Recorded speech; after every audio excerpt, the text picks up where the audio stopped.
Welcome to Inspiring Possible. I'm Christy Pennison, former stuck person turned therapist and dream consultant.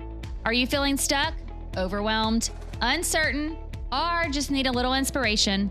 Then I want to help you gain the clarity, confidence, and courage to create possibilities and live a life you love.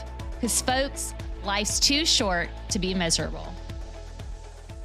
Welcome back, Inspiring Possible people. It's so good to have you listening again. You know, it's been a crazy year so far, crazy in good ways, crazy in maybe some challenging ways, as I'm sure you've been navigating this year and this journey called life. But if you are somebody today who sometimes finds yourself in positions of leadership, it could be you are leading a volunteer organization. It could be that you are leading your family. It could be that you are in a leadership role overall in your work. Then I really hope that you stay tuned because I have an expert today who has coached hundreds of individuals in all levels of different organizations. As he's actually a master certified coach, and he's been serving an array of clients from energy to mining to forestry to aviation since 2000. And he's really helped leaders learn to lean in a different way than you may be used to. And so, if that is you, or like I said, sometimes we just got to lead ourselves, self leadership. If you're like, yeah, I really wish I could just self lead myself a little bit better in life, then I hope you stay tuned because I think you're really going to appreciate this conversation. So, I'm really excited to welcome Croft Edwards to the show. Welcome. Thank you, Christy. It's great to be here. Yeah. So tell me a little bit how I always love to, I'm a sucker for a story, Croft. So tell me a little bit Mhm. about how you kind of got into what you are doing now as a master certified coach, and then just a little bit more about where your passions kind of stem from to help people along this journey, especially in the realm of leadership. Yeah, my story actually probably starts about 45 years ago. And it started, I was a 10-year-old kid and was home one summer day, and my mom worked for a U.S. senator at the time. And because of that, I ended up in an event at Fort Bliss, Texas, where the guest of honor was World War II General Omar Bradley. And here I was, this 10-year-old kid with nothing to do. And it became very apparent to me very quickly when he came out, he got a different clap than everybody. And for some reason, that stuck with me. And so after that event, I convinced my mom to take me to the library, checked out his autobiography. And as a 10-year-old, I read it cover to cover. And I didn't realize it at the time, but it piqued in me a fundamental question I've been studying ever since, which is why was he, or any leader for that matter, successful? And then what is this thing called leadership? It evolved into that. And more specifically, how do you do that? And then that led to a career in the Army, spent 5 years active duty in the U.S. Army, another 20 years Guard and Reserve. Got out, and I said, what do I want to do?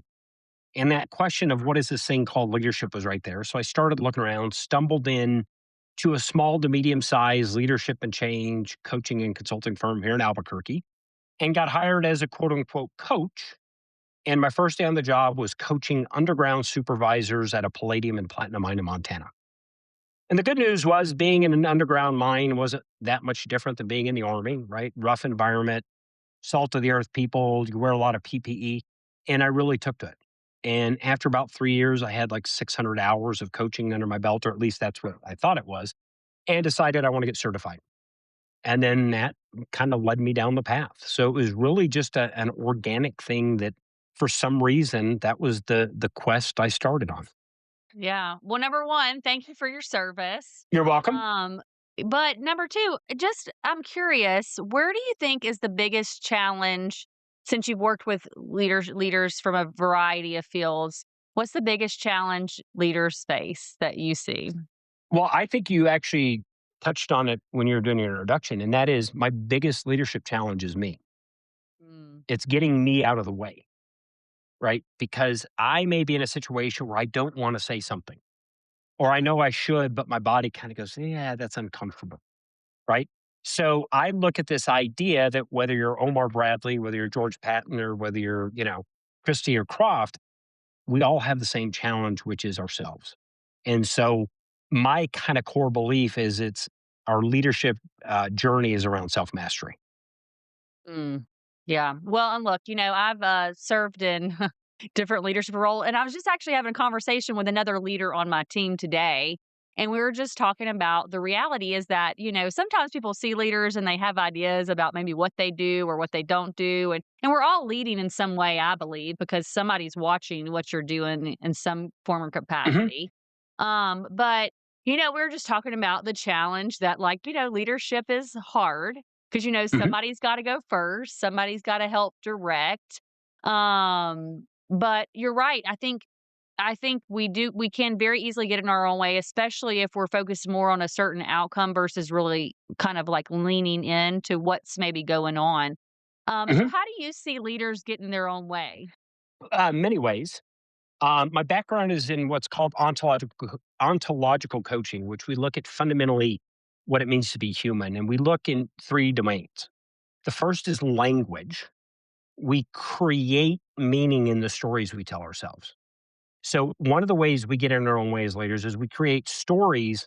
And what happens is we don't have the story actually has us, right? I'm not smart enough. I'm not good enough, whatever the case may be. Another way is moods and emotions. Moods and emotions are what we call a predisposition to action, right? It's how we as human beings get in motion to take action. Well, if I'm in a mood of resignation, I'm not likely going to take much action, right? Versus now I'm in a mood of ambition, I'm going to take action. And then the third domain is our bodies. We cannot do what our body cannot do. I cannot fly, my body can't do it. And it could be as simple as maybe I don't know how to love my team or I don't know how to be tender. Now, the difference between flying and being tender is I literally cannot change my body to fly, but I can learn how to be tender. I can learn how to be loving. That can be a practice. So we look then in those three domains, that's where the change comes. If I want to be a different leader, I need to either shift my story, shift my emotional space, or shift my body. And ultimately, what I'm doing is I'm shifting all three. Yeah, I know a challenge for me sometimes is that I'll create a story about something that's going on. Maybe not necessarily a story about, which I have stories about myself too, but story about maybe like there's a challenge or a problem that's happening. And I'll kind of look at all the angles and then start to make assumptions about Mhm, what may be driving the challenge or problem that the organization is facing, or maybe a specific individual on the team. But I've learned that sometimes I'm very wrong mhm, about that. And so I'm curious how do you get leaders to lean into some of this? Because for some leaders, they might hear language, they might hear emotion, and maybe they know because I know for me, I'm always learning. I've not arrived at leadership perfection by any means. And as far as I get, then I realize I need to learn more of how to do this leadership thing better. So maybe what is the first step for a leader to be able to kind of just reevaluate themselves as a leader as a whole? Is it checking their language? Is it kind of maybe getting some outside perspective? What would you say? We start with the idea of starting to do what we call observing our observer. Can I step back and actually see what is my story? What is my emotional space? What is my body? And a simple example on language. If I asked you about something, you said, yeah, I have to go talk to my team. Have is different than I get to go talk to my team. You don't have to do anything. We get to. And it sounds, oh, that's just semantics. Actually, it isn't, right? You don't have to do anything. You get to, right? Yeah. So it's helping leaders to see, oh, what is your story, right? Um, I'll ask them about a goal or something. They'll say, yeah, I want to do that. And my lesson is, oh, so you're not committed to doing that. You just said you want to. That's different than I will do that, right? Yeah. A little practice we do, for instance, is we'll practice saying the words I will, but saying them different moods and emotions, right? So, Christy, will you come to my barbecue Saturday? I will. Christy, will you come to my barbecue Saturday? Oh, I will. Right? It's the same words, but now there's a different emotion behind it. Right? Or we help them see what is their body, right? And experience where is this living in their body. So there's so many different places to access it. But fundamentally, what we're helping them to see is here's your story, here's your emotional space, here's your body. And the way you're showing up, is it taking care of what you care about? or Uh, is it creating a different future? Yeah, and I can think, sometimes we, again, like you said, get in our own way. We get a little stuck. And it is hard, especially when we don't know where that stuck place is. So I like how you said observe the observer, but I can even think about myself. Sometimes I hear people just say, they just keep on going from one task to another. How do you help? I guess people coming to you, they know that they need something to change, but how do you get people to increase their urgency to realize that this might be something that they need to slow down enough to pay attention to versus just going through the next thing, the next thing, the next thing. Because I think sometimes we're not always aware of our blind spots, and it takes a lot of work Mhm, to observing yourself. mhm. Yeah, and part of that is not that I don't force them or I challenge them, I just go, "Oh, so here's how you're observing it. Is that Mhm. taking care of what you care about? Yeah. Right? If not, well, how would you need to be?" Right? And what's all humans, I think, are the same in the sense that we all have deep cares, right? And so if I ask somebody, what do you really care about? When we really get, I care about my wife, I care about my kids, right? And so now if we can link, well, what do I really care about? So I'm having the conversation with my team in some respects because it helped take care of what I care about, which is my family, which is job security, which is I'm creating a future that I want to create. So it's just helping them to explore what is their story, what's their emotional space, what's their body, and is that creating the future they want to create, or is that getting them further from what they want to create? Mm. Yeah, and you know what? That's sometimes a challenge. I think about, when I kind of started on some of my path, there was some clarity about kind of where I wanted to go and what I wanted to do. But that shifts as life goes, as you get down the journey and Hmm. you reach different points in the road. I'm sure like even in your journey, right? You probably didn't know for sure that when you started in your career in the military that you would end up here today. Or did you imagine this or Well, I think if you were to ask young Second Lieutenant Edwards, he probably would have, made, 5-star general and been the greatest leader of all times. Okay. But I also, I think over time I started to realize, in one of the reasons I got out of the military was I realized or came off of active duty was this isn't where my passion lies. Mm, I didn't know that I had moved, in my case, I had moved 5 times in 5 years. I yeah, that's a had lot. no I had no life. I had no personal life, and I was actually in the process of going down the path of special forces, and I was like, "Do I wanna spend the next 10 years?" And the irony or the what would have happened, this would have been 1997, and within 4 years, 9/11 happened, and I would have, yeah, obviously had a very different future, but what I realized was, I didn't this wasn't where my passion was. I Mm, love this thing called leadership, but I also wanted to have a family. I love, I'm a gardener, I'm a farmer. I love connecting to the land. That's where my passion was. So I just kind of listened and I followed that path. But at the time, what I think I realized was that was somebody else's story. mm, I don't know that it was really mine. So I spent a lot of energy finding what I assess as my real story. And I have a great life. I love what I do. yeah. I get up at 4 a.m. every day, not because I have to, I get to. I go out.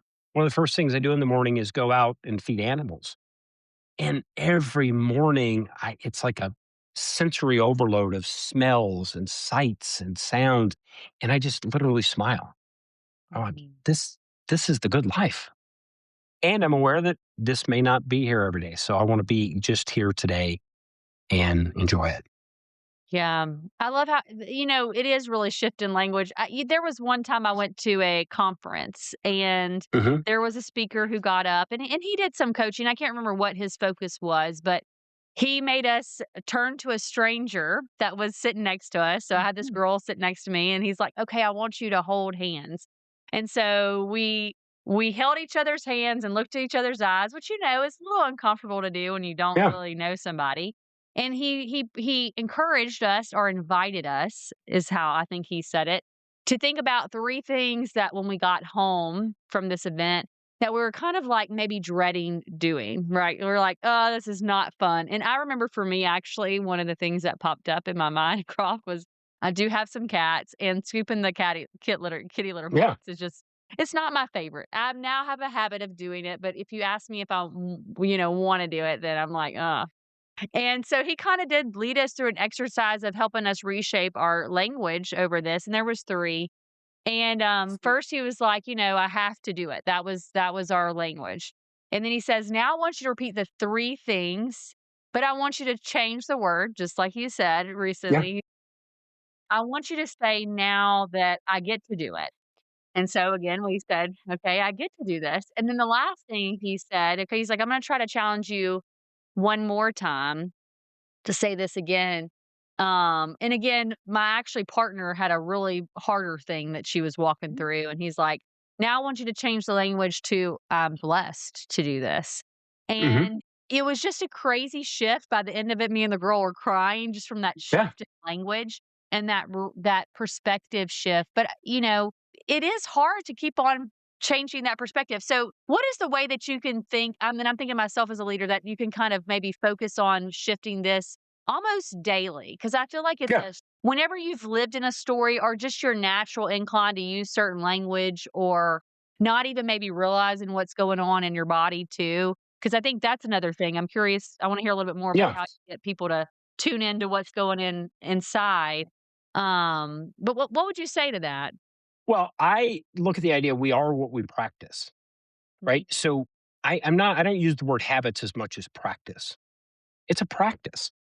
And whatever we practice, we become good at, right? So a gratitude journal is a practice, right? Elite performers, what they do better than most people is their practices. So if I'm an NBA player that shoots 3 pointers like Steph Curry every day, I'm going to be very good at that, right? What if I just practice gratitude? Right? It is a practice. And that's why, gratitude journals, there's relevance there because what do I do? What do I have going? Well, I can breathe, right? I can walk if I still have that ability. I can see, right? I use a very similar thing.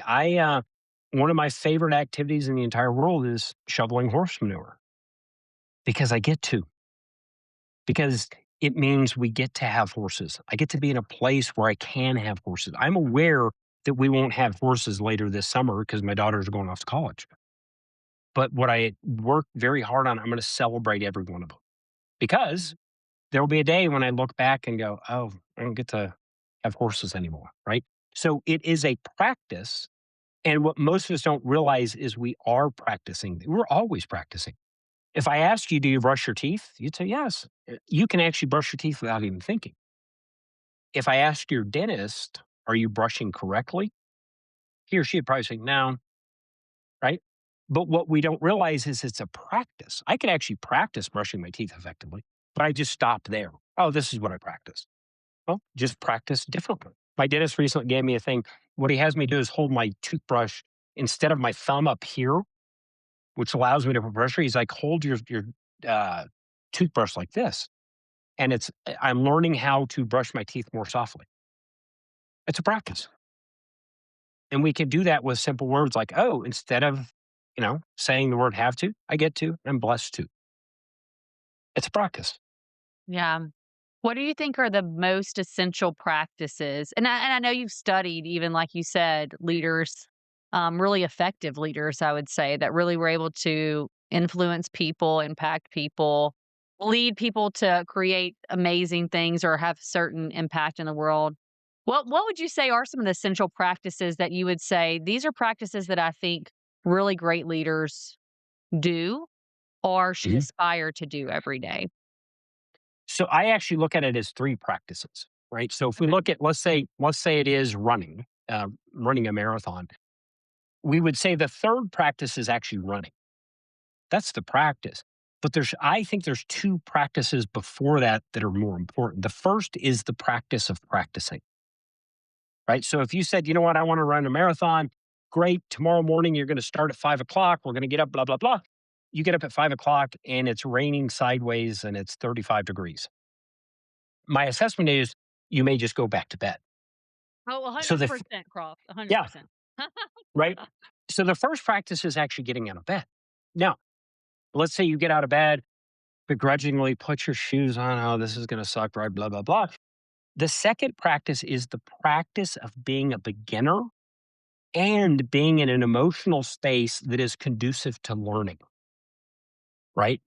So, what can I learn by running today? And so now I've got out of bed, I've got my shoes on, and I go, oh, it's raining. I can learn something. And then I go run.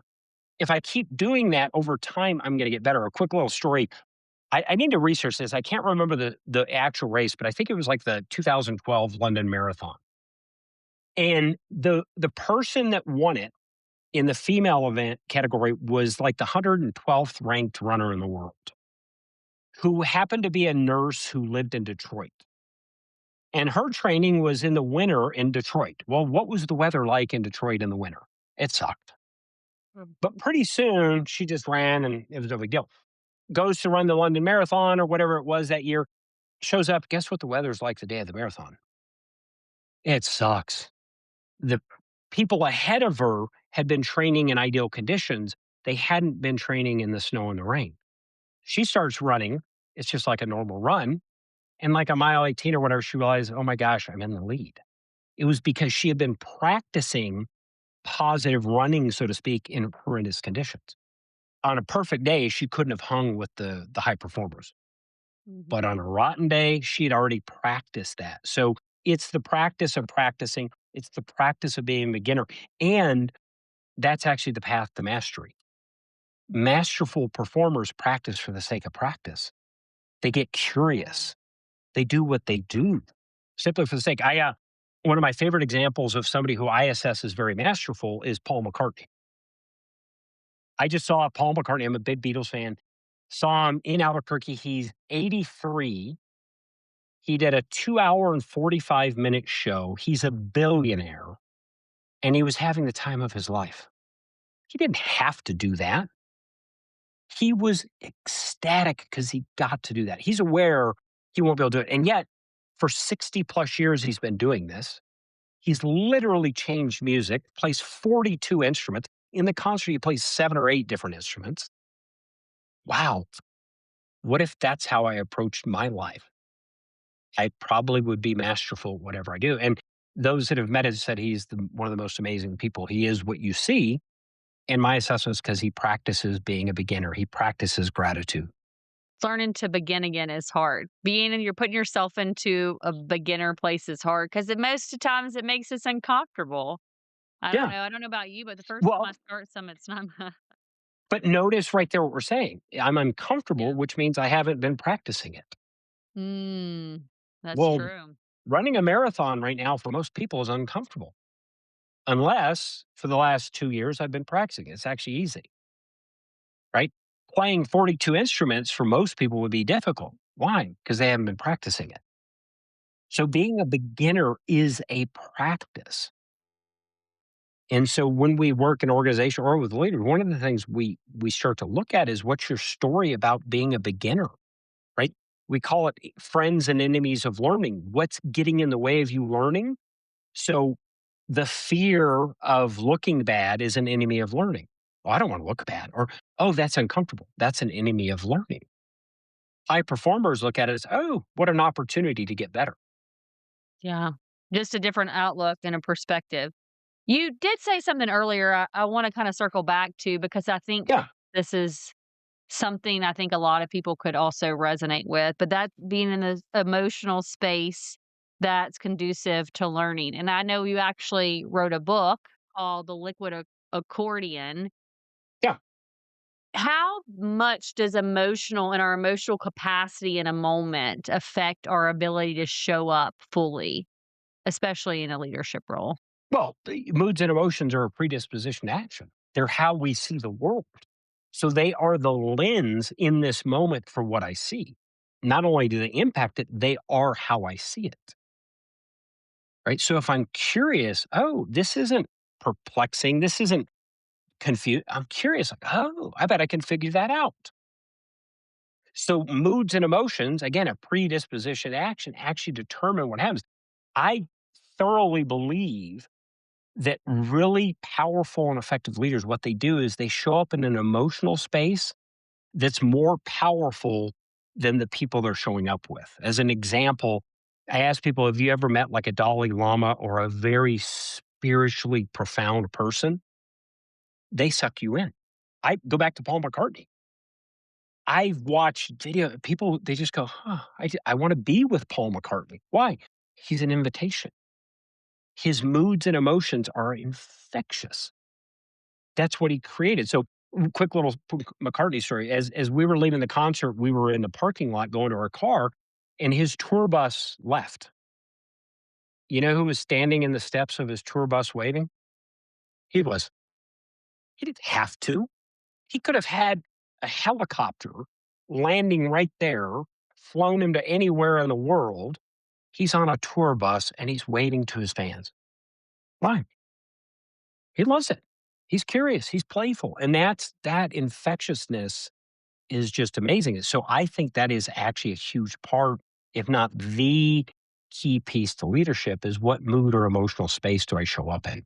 Yeah, and look, I don't know about you, but I just know times when there's times when I'm in a great emotional space, and you're Mhm. right, it feels like you can just again, I don't wanna say lead people anywhere, but if you're in that state, then it's like an invitation and people will come and they'll sign up and they'll Yeah. follow.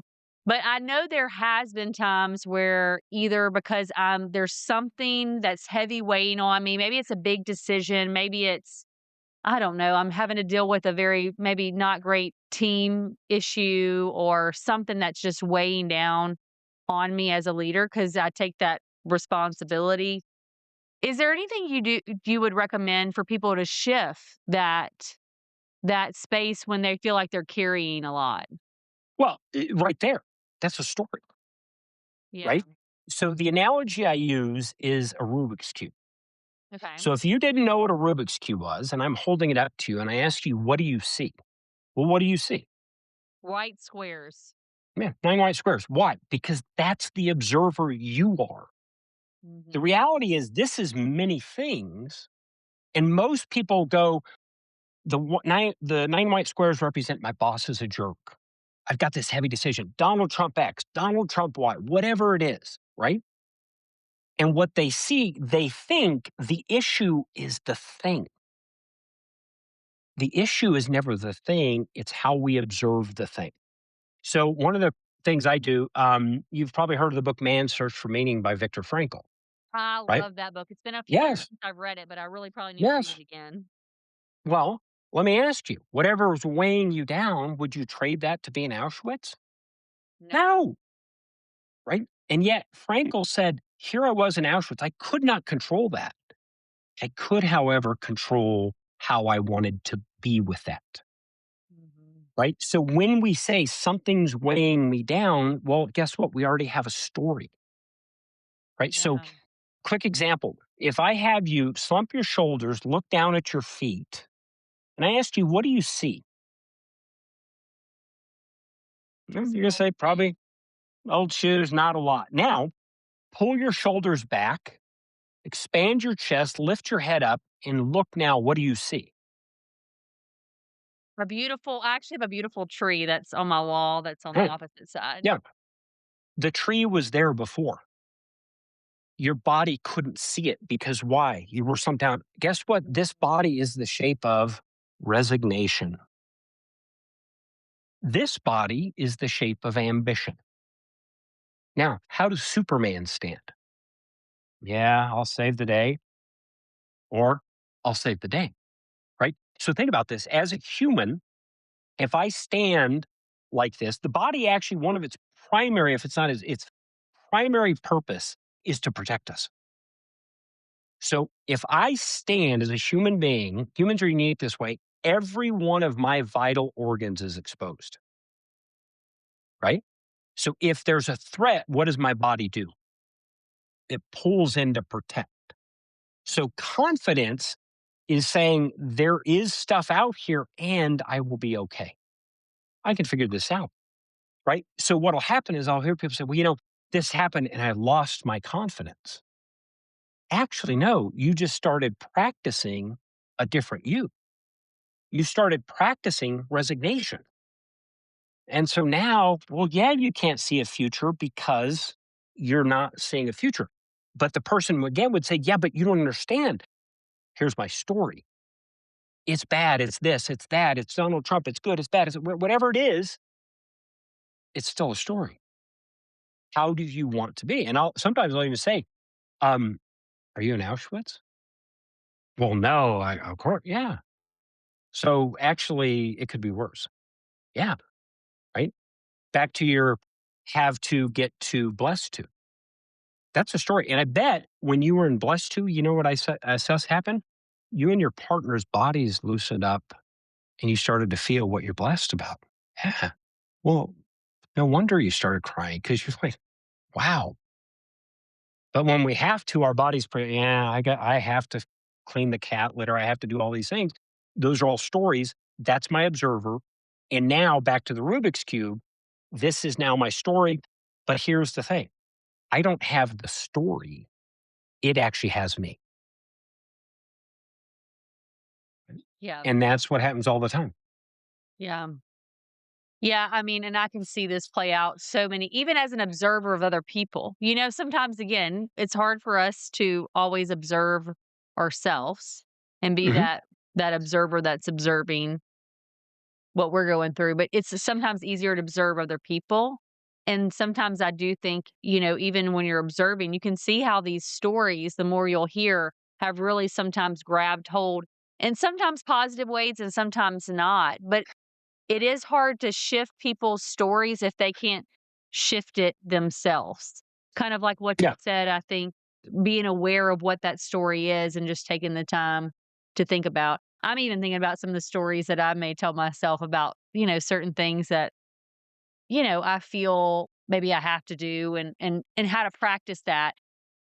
But the practice of practicing does take practice. Yes. So I guess even like as you're saying, those narratives that you're going through your head, how can you shift that language and practice shifting language, which really takes a lot of intentional action.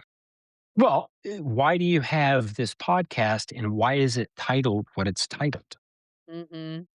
Right? Well, one, I don't think be uninspired would have done very well. Right? No. I'm not going to listen. Right? Why would I listen to your podcast? Because I want to be inspired. I want to Mhm. practice being inspired. Mhm. That's what we're actually doing here. That's It's a true. practice. So, I know. congratulations. You're being inspired. Okay, keep practicing. Right? I'm Go do it. practicing I'm practicing being inspired. Yeah. So one of my teachers, Julio Alaya, one of my favorite quotes by him.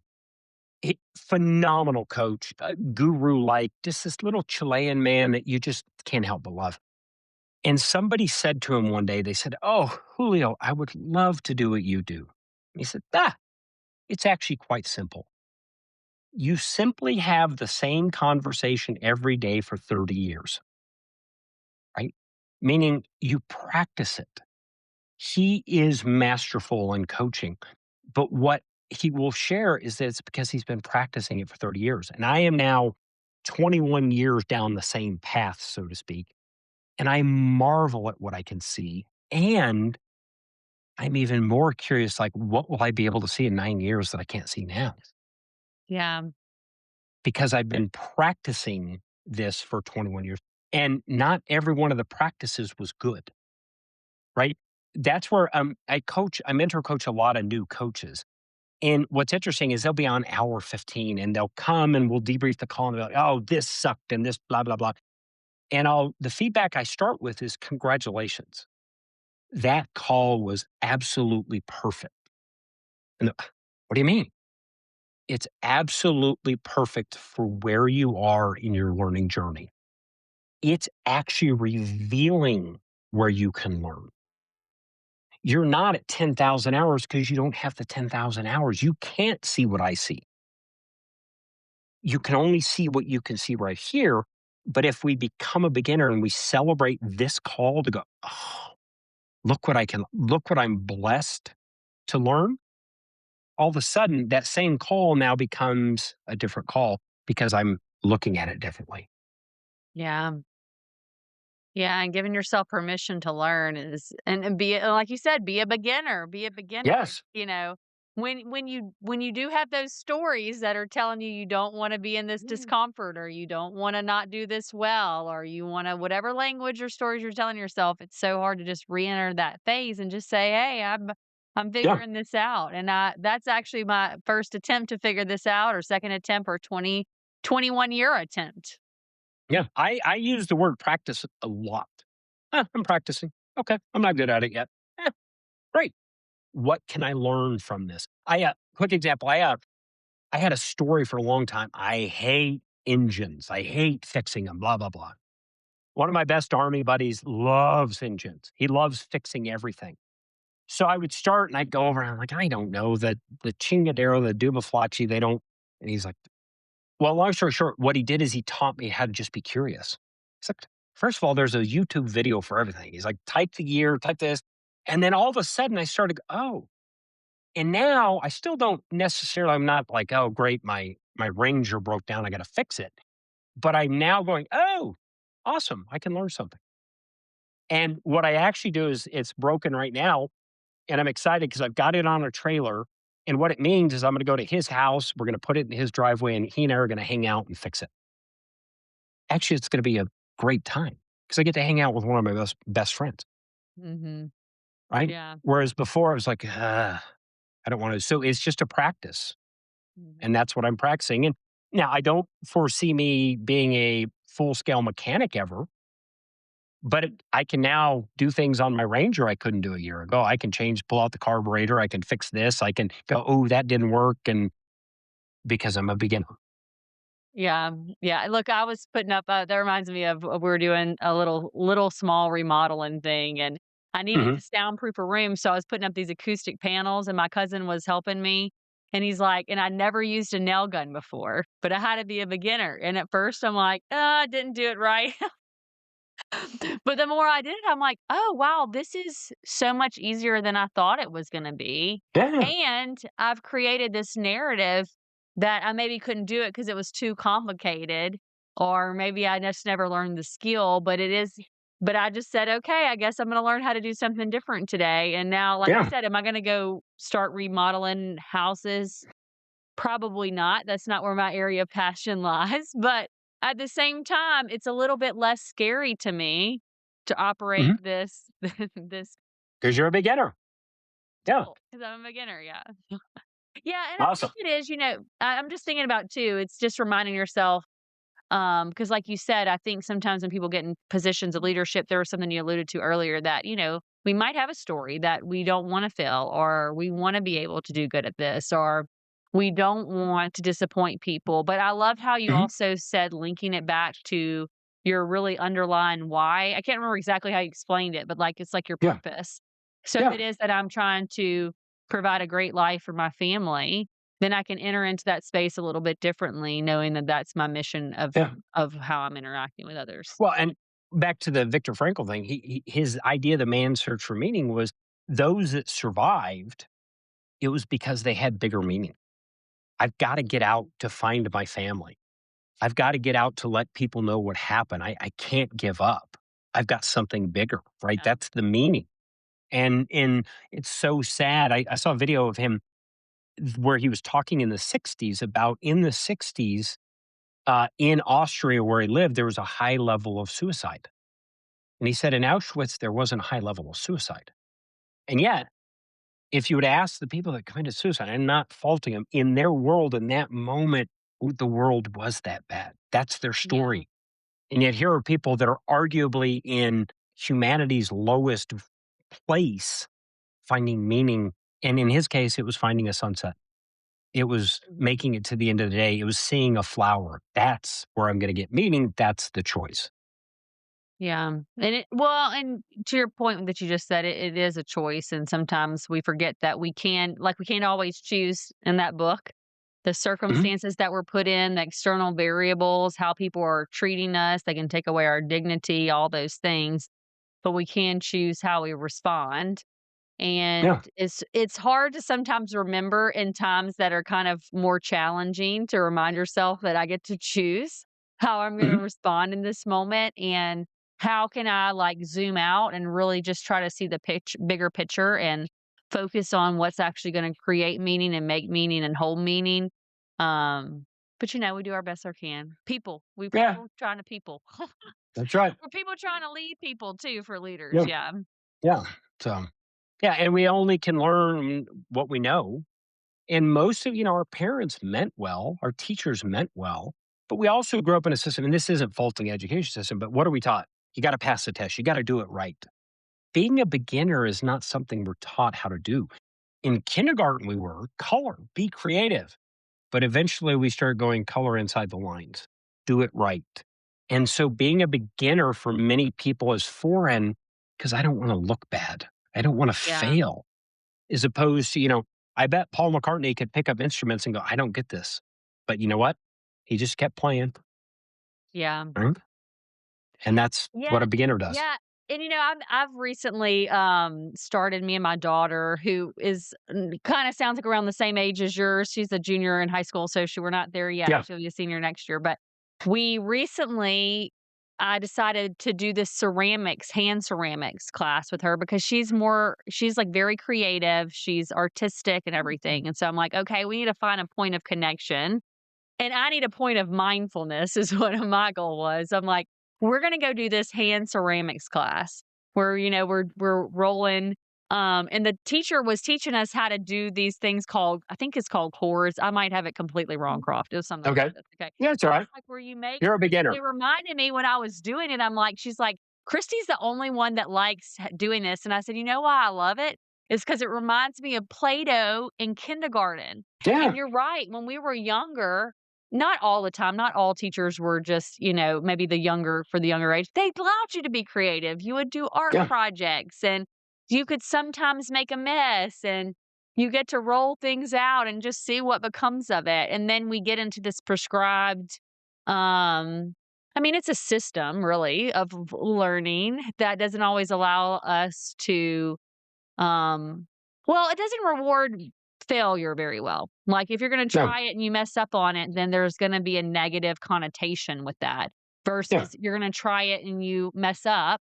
It's not the end of the world. It's not a big F. It's like just Yeah. try again, Yeah.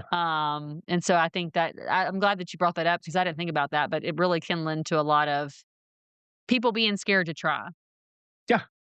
Yep. Yeah. Hard to be a beginner when we're taught that, no, no, no, that's the opposite of what you want. We want you to be an Yeah. expert. And so now we spend all this time trying to look good instead of, oh, let's go have fun.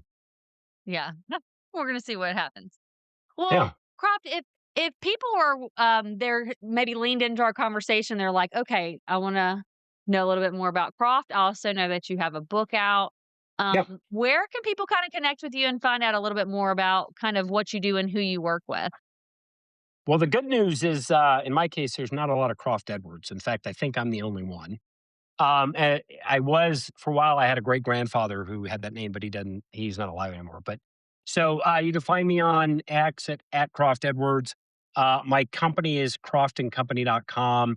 The book page is liquidaccordion.com. But if you type Croft Edwards, I'm first in Google. I'm proud to say, but that's not really. It's not like I'm. There's no, I don't think there's any other Christy Pennisons. Yeah. See, so we're Need to both we know. lead our categories. So yeah, you can find me, but and I'm out there, and I always love conversations because I just love this subject and leadership and how do we show up and hopefully our paths will cross. Yeah. Well, and I, it's something that at least for me, I aspire to continue to grow in this department, especially since, I am blessed to lead others. Yeah. And, again, when you are blessed to do something, it does come with, in my mind, a level of responsibility to show up in the highest capacity that you can to best, whether it be serve the people that you are leading or whether it be to reach the impact goal that you're trying to achieve. And so, a lot of these things that you're talking about today, I'm definitely going to be taking with me. And I wrote down a bunch of notes. You probably saw me over here, so I can be like, okay, let me reflect on that Yeah. later. Yeah, but Croft, I do have one question for you. I like to ask Yeah. guests, and that is, if there was one piece of advice, and maybe it could have been, when you were in the military, just starting out, or younger you, one word of wisdom, piece of advice, word of encouragement, if you go back to younger Croft, is there Mhm. something that if you got in your little time travel machine, would wanna say to younger Croft that, that you've learned today? I think it would go back to be a beginner, right? Allow the space that you don't have to be perfect. Go be curious, go be playful and create something out of curiosity. Because I used to work so hard and I was always so hard on myself. Just go be a beginner, go have fun. Right. And so I think that would have been very helpful to young Croft. But who knows? Maybe young Croft, if he'd found that out, who knows where he'd be. So Yeah. It's mm, always interesting to go down that bunny trail of like, "Okay, if I would mm, have taken this advice." I always yeah, say, "Would I have listened to myself?" I don't know. I was pretty I wouldn't have. strong. Yeah. Yeah, I was pretty strong-willed and pretty stubborn. Now, it would have been good to have older Yeah. me come and be like, "Listen, sit down. Let me tell you some Yeah. things," but Yeah. well, Here's what you Charles, I need to just know. wanna thank you for, number 1, giving up your time today, but also wanna Yeah. acknowledge you for the fact that, not only did you follow your passion at some point whenever you're like, "I think this is where I'm being led." It sounds like now you don't only just help leaders, but you help other people trying to help others in Mhm. this space of just development and finding how we can show up to our fullest potential no matter what we're doing in our lives. And so I just want to thank you for coming on today and really sharing your wisdom. I know I'm taking some things from it. And if you're listening, y'all know that I try to leave you with one thing, but I mean, Cross's been repeating it a few times, and I just am going to go with that. And that is go be a beginner with something. Maybe you want to do a ceramics class like I am. And Yeah. trust me, I'm getting more and more confident the more I do it, but I am still novice level and I am a beginner in 1,000% ways. But what are even some areas like maybe in a leadership role that you have that you can allow yourself to be a beginner or even look through the eyes of somebody who is beginning in the same field or following the same path that you maybe have once walked. And so y'all go be a beginner and also like Croft said, have fun. Until next time.